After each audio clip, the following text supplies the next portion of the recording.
Welcome to the Breaking the Silence podcast. I am your host, Arthur Nikki Nicole. Here I believe in winning together and creating a safe, supportive space for people to share their stories and start their healing journey. My passion is to help people confront hidden battles, embrace their truths, and take steps towards a more fulfilling life. Every episode is designed to break the silence on topics that often go unspoken, leading to conversations that uplift, inspire, and transform. Join me as we break the barriers and find strength through shared experiences, one story at a time.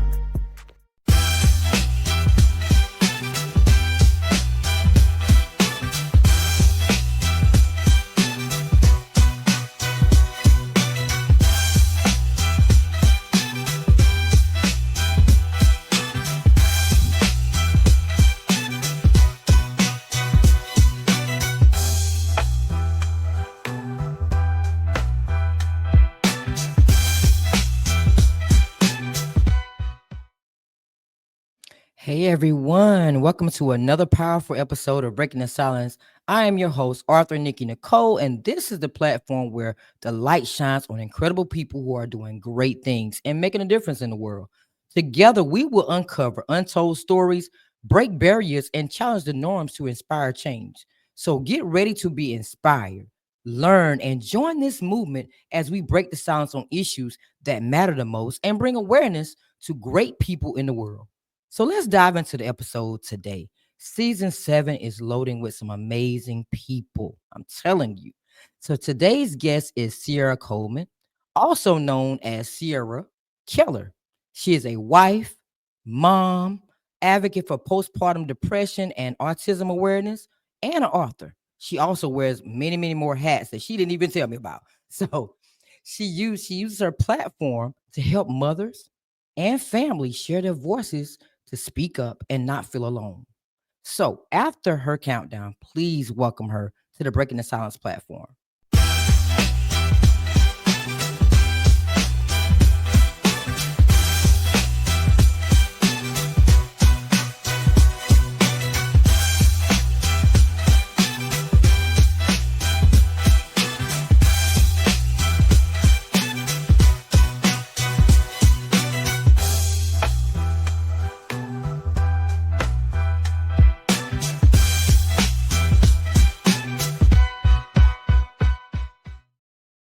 How you doing? Hello, Nikki. How are you? I'm doing well. Thank you so much for accepting my invitation to be a guest. I'm excited about this conversation today to find out why you do what you do. Well, So, I am ready. tell everybody a little bit about yourself that I haven't already gave them, but don't give them too much now. Well, you already guys know my name is Sierra. I'm a mom, a wife, and also an author. But I'm a content creator as well. So I do content for autism awareness, postpartum depression. But my main focus is autism awareness. It's so broad, people don't know and understand what we go through, in the day to day struggles with our children, whether they're adolescents or they are, adults. So I just come bring awareness. If you can't be your own voice, I'm there to be your voice for you. I know it's hard to speak on these type of topics, but that's what I'm here for, and that's my goal. So Absolutely. So, what inspired you to become such a strong advocate for postpartum depression and autism awareness? for postpartum depression, I had it after my second child. So when I had my first child, pretty much a breeze, didn't really go through any emotional or mental traumas. My second child, the pregnancy was rough. He was born 2 months early. He was in the NICU for almost a month. Then after we got home, I thought everything was gonna be okay. He's home, we're doing great. And then I think I had my kids 9 years apart, so that's a big gap. And I had my first son at 20, so I went from 20 having a child to 29. So my mind was not the same. I didn't have the same energy. Right. It was different. So I just started feeling like anything I did, it didn't help him. He was a crier. He cried a lot. He only was calm and comfortable on me. So I would walk around the house with a harness. And at that point it's too much. You can't get anything done. I'm on the toilet with him, like sitting there, I'm trying to take a shower. He's in the bathroom. I'm cooking with him. And it just got so emotionally draining. My husband was only home for 3 weeks, which was I was grateful for, but I was home by myself. The other kids were in school, he's at work, and I'm home with the newborn who is just not trying to cooperate with my schedule. So I just went through an emotional breakdown as to where like I wanted to like just leave. But then part of my mind, well, you can't leave him here. But the other part was like, leave him here because you're about to lose it.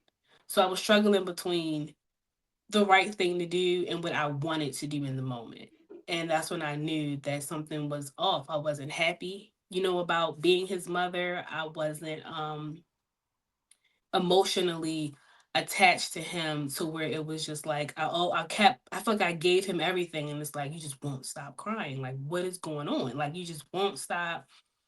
I breastfed, so that's all he wanted. He didn't want bottle. He didn't want me to pump and put it in the bottle. It was just like he needed my attachment. And it was just mentally draining and I felt alone. And that's how I created Thoughts of a Mom at Home. It's a book, but it's also a journal where mothers can answer questions that I ask them. And I just was like, yo, if I feel like this, just me, I know it's so many other mothers out here that don't know what's going on with them. And I was like, this is my time to be their voice because nobody was my voice. My Wow. husband was there, he was the support system, but at the end of the day, he doesn't understand what I'm going through. Right. And I wasn't sharing it because I felt like, what was the point? You're on the father end, you're not on the mother end, to where I feel like as mothers, we should know what to do. And Right. in that situation, I didn't know what to do. After already having a previous child, I was lost. So that is where the Thoughts of a Mom at Home came from. Um, and then after I went through postpartum, my son was 15 months. I'm like, okay, I'm going through it. And then bam, I see signs of autism. And it was like, okay, we just battled postpartum. And now I see signs of autism. And then when he was Wow. 2 years old, he was diagnosed with autism. And I went from one traumatic experience to the next. And I'm Next. like, yo, this can't be real. Like this can't be true. And I felt alone. No one in my family has autism. None of my friends' children have autism.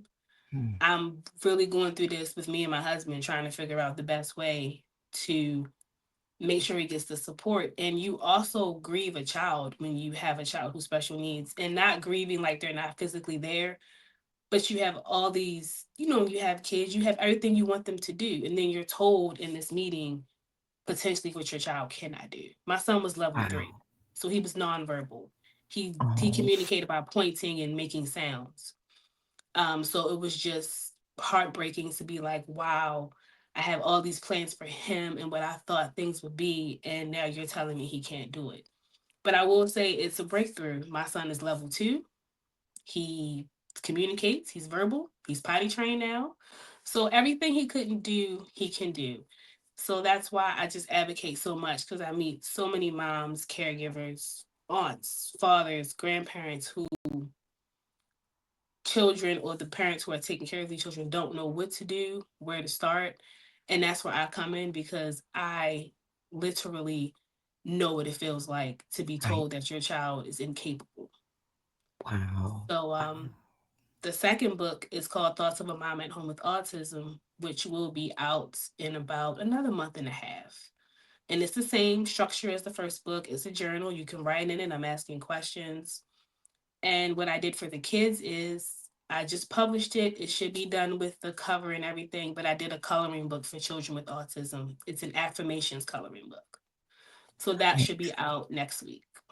So, Nice. I love it. So for people that don't know what postpartum depression is and the death, even though from your experience of it, because I'm gonna tell you a personal story from myself. My mhm, daughter went through postpartum. And to be honest, I was a mother too. I never thought until I saw her go through it that that existed, mhm, honestly. And to see her go through that and want to hold her son, but didn't have the desire to hold her son, didn't feel happy about him being here, but really wanted to be there for him was heartbreaking. to see her go through Mm-hmm. that process. And it was a long process. It took a little while for her to come out of that. But I at first I didn't even know that that even existed until I dealt with it firsthand with her. So for Right. those out there that don't really know what postpartum is about and that it's a real thing, can you explain that to them? Yes, it's like the person is physically there, but it's like they're in a sunken space. And the best thing that you can do is what I try to tell people is when a woman has a baby, everyone is so quick to help with the baby. And I feel like we miss that part. It's, oh, I'll hold him or her, I'll watch them, I'll give them a bed. And it's like, that's not what we need. Maybe we need for you to help with dinner or do laundry, or see where I'm at mentally and see how I'm doing. Because once you have that baby, you kind of, they push you to the side. It's all about the baby. And that's where people fall at the place where it's not helping the mother. I feel like the attention should be on the moms because you just went through a traumatic experience physically. Having a baby feels like you broke every bone in your body. It's Right. painful. And then that's a 6-week recovery that I feel like is longer. I don't think 6 weeks should be the number that they use, but I'm not a doctor, but hey. Yeah, Um, some take longer. You're right. It takes longer yeah. to recover. And so my goal is just what I try to tell people is just check on the mom. I get it. It's a new baby. We are all happy. And, we want to bring the child into the world and surround the child with love. But moms, we need it too. And Right. we get forgotten about. And my goal is to get my book into hospitals. And also, the bigger goal is to get insurance companies to give it to mothers. So when you Nice. hit that eighth, ninth month, that book should be mailed out to them so they can Nice. already know because you don't know if you're going to get it. I didn't get it with my first son, Hmm. but then I got it with my second, and it hit me to the point where I didn't know I wasn't myself. So what do So, you think causes it? Do you think that all the pressures of being a mother and, doing it so for yourself causes that postpartum to set in? Because I'm a mother now of a brand new baby right now, newborn. She's a oh, month old. congratulations. Thank you. Yes, I And did see her on your she is beautiful. I saw her on your thank you. Facebook. Thank you. And when I tell you, Sierra, I have my moments where I'm like, but I'm here by myself. She only wants me at points. Like she doesn't want to Mhm. deal with my wife at all at points. She Yeah. just wants me. And I may have things that I need to do, but I have to stop that because she only wants me. So Mhm. for mothers that may be going through that stage, where does it start? When should you know that okay, this is what I'm dealing with? Is this postpartum? Do I need to go get checked? Because we all can get overwhelmed as mothers, but is that Right. the sign? I I'm going to say the sign is when you start feeling the detachment. Mm. When it clicks for you, like when I was ready to leave my son in the house at 2 months old by himself, and I wanted to leave the house. I did not want to harm my child because some mothers go through that point where they do harm their child. And I didn't get there, but I got to the point where I'm going to leave him in his house and I'm going to walk down the street. And I may come back, I may not. Or I'll just call my husband like, "Hey, the baby's in the house. I'm down the street." You get to the point where you detach to where you don't even want to be surrounded by your child. And it's not because you don't love them, it's because you are tired and you're at your breaking point to where I can't do this. And as moms, we are looked at as we can do it all.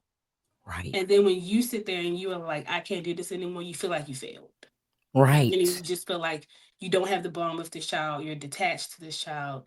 You love them, but you don't want them here. You don't want them around. And I feel like when you start getting those signs, it is best to see a psychiatrist or a therapist. In my opinion, I feel like after you have a baby, you should already be prompted to see one. The same Right. way when you have your child and they want you to have insurance for that baby before you leave, you should already be prompted to make an appointment to see a therapist. Postpartum. I And I agree. don't, and we're just not. They give you this number, say, hey, if you see these signs, call this Call. number. No, I think it should be prompted for us to make appointments to see a therapist. I The agree. same way it is for us to make sure our children are insured. I agree. I agree. So that's my goal. Hopefully, in the next, year or so, I just want to push the narrative on. After the mom has the baby, the focus should go directly back to the mother. Back to the mother. for I mentally and love it. emotional, I love it. support. So what is the most rewarding part of you helping mothers and families, feel that they're not alone? In my eyes, I go through life like this. If someone didn't do it for me, I feel like I have to do it for somebody else, because when you're alone in a situation, then you feel like the need to help people, you know, in certain areas of your life. So I think that's the Hmm. reason why I have that desire, because I know how it feels to be alone. I know how it feels to be in certain positions and not have nobody. So, what is the Hmm. most rewarding and the most challenging part about you helping mothers and families? The most rewarding part is the feedback. The After I speak to a mom or anyone, I get the "oh my god, thank you" or "I needed this." If I post a video on Instagram about potty training, how I potty train my son, and it's like, "oh my god, thank you," or "this came out just in time because I'm trying to do this." It's like the reward, the feedback from everyone being appreciative of me letting them know you're not by yourself. And that's the most rewarding part. Or when I get moms that DM me, you know, that's rewarding. Me and Keisha, Keisha, we do stemming to we do a comfy talks every Sunday live where we let moms come in and just vent. And we do it every Sunday on Instagram at 6 o'clock. And Nice. they come in and it's sometimes it's 40 moms. Our biggest viewer count was 84. So it's like it just depends, but that's the most rewarding part. The challenging part of it all is um I don't want anyone to feel like I have all the answers. Right. I want you guys to come to me and I appreciate it, but the challenging part is did I help this person? Because sometimes my advice may not be what they need. And Right. I'm looking back like did I tell them everything that I have? Did I give them everything? Did I cross all my T's, dot all my I's? Did I put everything out there to give them what they need? And sometimes I'm like, did I do enough? Right. And it's challenging, or sometimes what I did didn't help them at all and I feel bad about it, but it's like you can't help everybody Right. and everybody's situation is different, but that's the challenging part is did I do enough, did I do my part? I And you agree. never know and you're not going to always be able to, but the challenging part is that like I just want to help everybody. Absolutely. So, from the eyes of a parent that has a child that's autistic, what does that life look like for you? I have a nephew that I'm sitting here thinking now about him. He has signs, but that doctor tells you, it's too early. It's too early to detect whether a child is autistic. What does that path look like for a mother that maybe, have a autistic child, but they don't know which way to go or where to start? Do you mind if I ask how old your nephew is? About to be two Okay, in so February. me personally, I don't think that's too young. I saw signs at 15, 18 months. The best thing I could recommend is get multiple opinions. Do not stick with, even if that's your child's pediatrician, that Right. is fine. But you can go and see child therapists. You can go and see child psychiatrists. You can call, they have ABA centers that help with postpartum, I mean, with autism. I'm not sure what state that your nephew is in, but in Maryland, we have a program called Infants and Toddlers Program, and that's who helped me. So you Okay. can Google, I'm definitely Google, and do not take one opinion. Do not Right. let anyone tell you, because all doctors are not right. Yes, that's their profession, but you know your child. And if you see something that is off, let's say if it's 8 signs of autism and your child has two, go get your child evaluated. Early intervention is the most important thing when it comes to diagnosing a child with any type of special needs. Because I think So he's nonverbal. The reason why I say he's nonverbal, you know how like you can say to a child, say apple. When they mhm, get to the age to start talking, and they'll repeat you because they're at that mhm, moment where they're just picking up on everything, and you say apple. It's like he's saying something, mhm. but it's not apple. It's Yeah, and for something. It's him, just noise. yeah, and for him to be two, we expect them to start talking at the age. And some kids develop differently, but that's what I found out with my son is when they get to that 18, 20 mark, 20-month-old mark, they do repeat everything you say or try to. and my son wasn't. It was more just like, humming sounds, Right. or if he needed something, Right. it's pointing, it's grabbing, but he Yes. never verbally was like, eat. If he's Right. And hungry, he he'll gets just go and frustrated find too. something and bring it to you, and it's like, here. He Right. didn't say mommy and daddy till 3.5 years old. So I would definitely recommend to your nephew's mother, even if that doctor says no, get every opinion that you can, because Cause we know our children, and if we feel something is off, it's nothing wrong with going to multiple people to figure out what's going on. But definitely don't wait until he's 3, 4 years old, starting right. school, and then he's gonna now be frustrated because he's gonna try to communicate. They're not gonna understand him, and then it's gonna put him in an emotional state, and it could affect his behavior because he's not able to communicate That's what's going already on. to that point, to be honest, Sierra, because I spent 30 to 45 minutes trying to figure out what he wanted one day. And the whole time, every time I would go in the kitchen, he would be quiet. But as soon as I come out the kitchen, he'll start, acting out. Hmm. So that whole 30 45 minutes, you know what he wanted? What was it? Fruit Loops. So you had to like go and pick or point to. No, you know how I found out? I actually called my wife and I was like, listen, I don't know what it was driving me crazy because I was like, I don't know what he wants. I don't know what to do. He keeps acting up when I come out of the kitchen. But everything that I give him out of the kitchen, he just falls out because he'll fall out with tantrums and he Hmm. just mad. So she was like, he likes Fruit Loops. See if he wants Fruit Loops. I reach up to get the Fruit Loops. He was fine. But he wasn't pointing to what he wanted. He would literally Okay. knew that was the place that it was in, but he couldn't communicate with Like me communicate with what it was. what it was that he really wanted. So that's when it kind of hit me, and I started really observing him a little bit more after that, and started trying to practice saying things to him. And I noticed I was like, he's not repeating me back. Now my grandson and him are the same age, just a few months apart. My Hmm. grandson, he talks, he repeats everything that I say, but he won't, and he's a Hmm. few months older. So that's when I started paying attention. So maybe I need to tell her, hey, you might need to go get him tested. It's not too early. Yeah, it's not. And I live in Maryland, and you can get the early intervention done. Just in Maryland, they don't give you the full diagnosis and the full report until Mm, they're 2.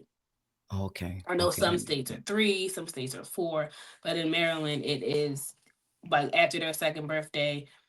We got the full diagnosis like 4 days after his birthday. And it was like, we know he's autistic, but I can't give you documentation until after Dang. he turns 2.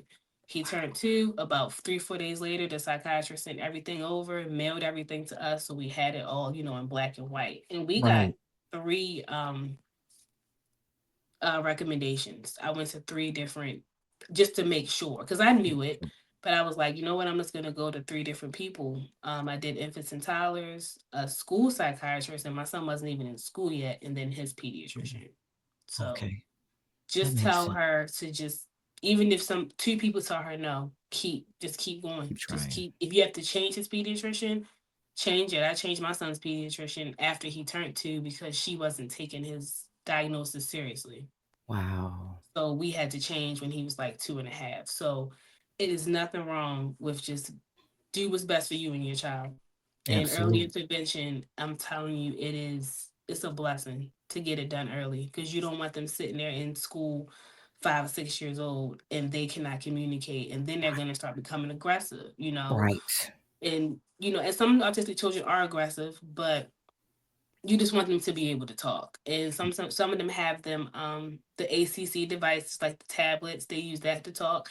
And your nephew may need that, but you want to give him an outlet to be able to communicate, because Right. if not, he's going to be frustrated. Right. Right. So, Right. Right. And he's already in that stage where he gets frustrated. So I know it's heading that way if we don't try to get a hand on it soon.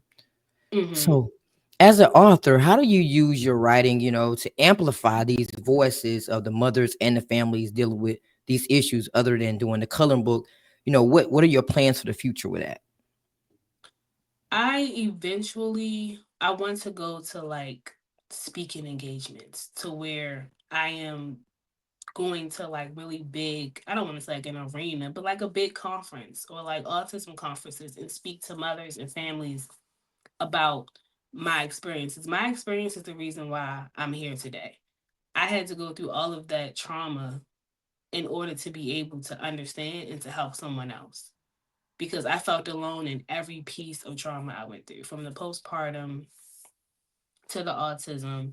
And yes, I have a spouse. So I'm not sitting there saying that my husband was not there, Right. but we dealt through things differently. And when you're a mom, It's these different. kids just attach to you to the point where you don't have any outlet. You have Right. nowhere to go. I literally had to bribe my youngest son, like, look, can you just sit in your room and eat these Oreos and I'll come and get you when I'm done? Because he would sit right here and try to talk to you like how I'm talking to you right now.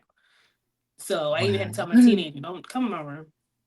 Leave me alone for the next 35 minutes. So it's just my experience is what got me here today. And I'm just going to continue every day to be the voice for everybody, whether it's mothers, fathers, caregivers, grandparents, aunts, uncles. And especially, I want to get men and fathers to kind of open up more because I know they go through a lot when it comes to postpartum and to autism. And I feel Right. like men don't get the outlet to be emotional. And I like when my dads come in and they talk and they comment because I'm like, yeah, I don't see y'all. Like, y'all may like, but y'all don't talk. Like, I need the dads to come in and talk. And, but I get it. You know, sometimes it's put on pressure for men to just always be strong. And that's just not Right. fair. So I want to open up to talk to more dads more because they're going through it too. Like, that's their child. They grieve their child. If you have a son who has autism and he's nonverbal and you plan to put him in a sport or something, you're told that they may not be able to happen. That's gonna hurt you. It's gonna hurt your pride. So I do want dads to start coming up more forward and talking and speaking, but the world and as women, we have to make them also feel comfortable too. So Yes. Yes. This is your year. This is the yeah. year to get out there and speak because you just said it. It's got to happen now. You got to Yeah, get at these conferences and you got to speak. that is the goal. But yeah, it's just but definitely if you don't mind, please keep me posted on your nephew. Well, I love to hear stories and I love to hear the growth after the diagnosis and everything. But definitely tell her to do that early intervention. I And will. I whatever the will. pediatrician says, tell them okay, thank you, but keep moving. Keep moving. Keep moving. I'm Mhm. definitely gonna give it advice too today. So what's one thing that you wish people understood about the struggles of postpartum depression and autism, and how do you think you can better advocate that or educate them on that? For postpartum, I feel like a lot of people look at it as laziness. Like you don't want to do. Okay, you're supposed to be tired. You're a mom. You know, you knew this before you had this child. No, you didn't. Every pregnancy is different. Every child is different. You don't know what you're going to encounter until you actually is in that situation. So I want people to stop looking at it as just because you didn't go through it, oh, it's not believable, it doesn't happen. When it comes to autism, it's looked at as you're pacifying or babying your child. Oh, I've heard comments, oh, you want your child to be disabled. Who wants their What? child to be disabled? Oh, you want to get a check. Believe me, they don't pay enough. Okay. They don't. They Okay. they don't. I've looked, they don't pay enough. They don't. So nobody's doing this for a check. And also realize that every child is different. And I want people to teach their children who are not disabled, whether if they're disabled autism, cerebral palsy, Down syndrome, teach your children that everyone is different and it's okay. Your child with Down syndrome, they're not gonna look like, you know, the average person. They're gonna have some physical features that will show that they have a disability. But I want people to also advocate that for their children because these kids are mean. And Yes. that's my fear too with my son is that he'll be bullied and because he does things differently or my son eats the same thing all the time. He doesn't really brighten his horizon like that. He picks and chooses what he wants. And when he starts going to school in the higher ages and his lunch and stuff, it may look different. It may be repetitive. just teach, and everybody needs to learn that everybody is different and it's Everybody's okay different. to be different. We don't all walk around here looking alike, so why can't we all walk around here acting differently, you know? Absolutely. So So I have one more question for you. mhm. This is out of the box. If you had an opportunity to sit down with your future self and have a conversation, how would that conversation go and what would you say and why? The first thing I would say to my future self is I am proud of you. You have done things that was never in my path. I'm an author. I never wanted to write a book. Like to read them, never wanted to write them. And I would just tell myself, you did it. My path that I had for myself, I've steered away from it. I have my associate's degree in criminal justice and I want to get my bachelor's in forensics. And right now, what I'm doing is nowhere near close to what I even have a degree in. But I love what I'm doing. And I would tell myself, I'm proud of you. I love you. And you just didn't do it for yourself. So far, by the time I get to my future self, I want to have helped thousands and not like two or three. I mean, like hundreds of thousands of families is my goal. And that's what I would say to Yes. myself. And I would just say, keep it up. You did what you were meant to do, and you needed your experiences to do it. You Hmm. needed to go through that trauma. So everything that happened to you, you were sad, upset, depressed, but look where you are now. Wow. So. I love it. I love it. So this is the time where the light shines completely on you. This is your 30, what I like to call the 30 seconds of fame. In this 30 seconds of fame, besides telling everybody how to follow you and how to connect with you and how to get those books as well, I want you to give some advice to the mothers that may be suffering from postpartum depression and to any mothers that have autistic children. Give them some type of advice or some type of encouragement to uplift them on this journey. So I'm gonna do your countdown, and after your Mhm. countdown, don't freak out now. You're gonna be up here by yourself. And this is your time to shine. Okay? All right, All thank right. you.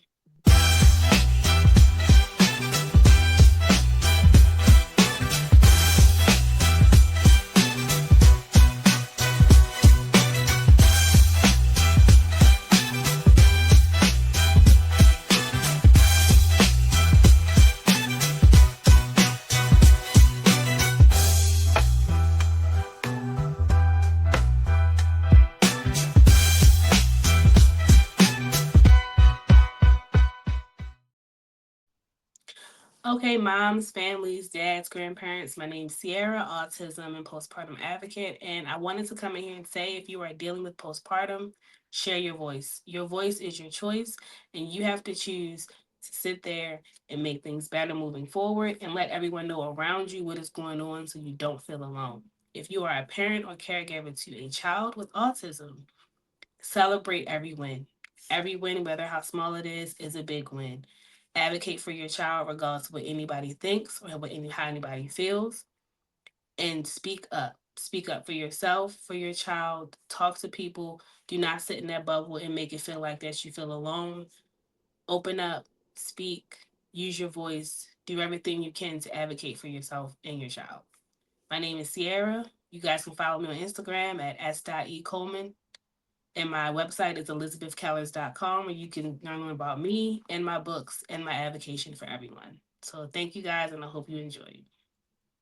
Thank you so much, Sierra, for accepting my invitation once again to be a guest and shining some light on issues that often people overlook because a lot of people, like you said, think, oh, you're just tired, just get some sleep when the baby sleep, and they really be going through That is something. a lie. I know that because when they sleep, you got to do something else. You got to clean up Right, the the house. You got to laundry, cleaning. eat, take a shower. Yes. Like it's so much you gotta do. So yeah, I used to say that too. My mom used to say that all the time. You Mm-hmm. gotta, you gotta sleep when the baby sleep. Mom, I got things to do. Mm-hmm. I can't sleep. I gotta wash dishes. I gotta wash clothes. It's something to do Yep. all the time. So thank you for coming on the platform and bringing more awareness to autism and postpartum. And maybe hopefully this episode will resonate with somebody. Maybe they can share it with somebody. Yes. I So hope so. And Nikki, thank you for having me. Please keep me posted on your nephew. And I really appreciate what you're doing. I love your intro. I love the podcast. I love that you give everyone an opportunity to share their own platform. So I appreciate it. Thank you. Thank you for having me here. Thank you. Thank you so much. And thank you to everyone else out there that's tuning into this amazing episode. Man, that was a lot of information today, y'all.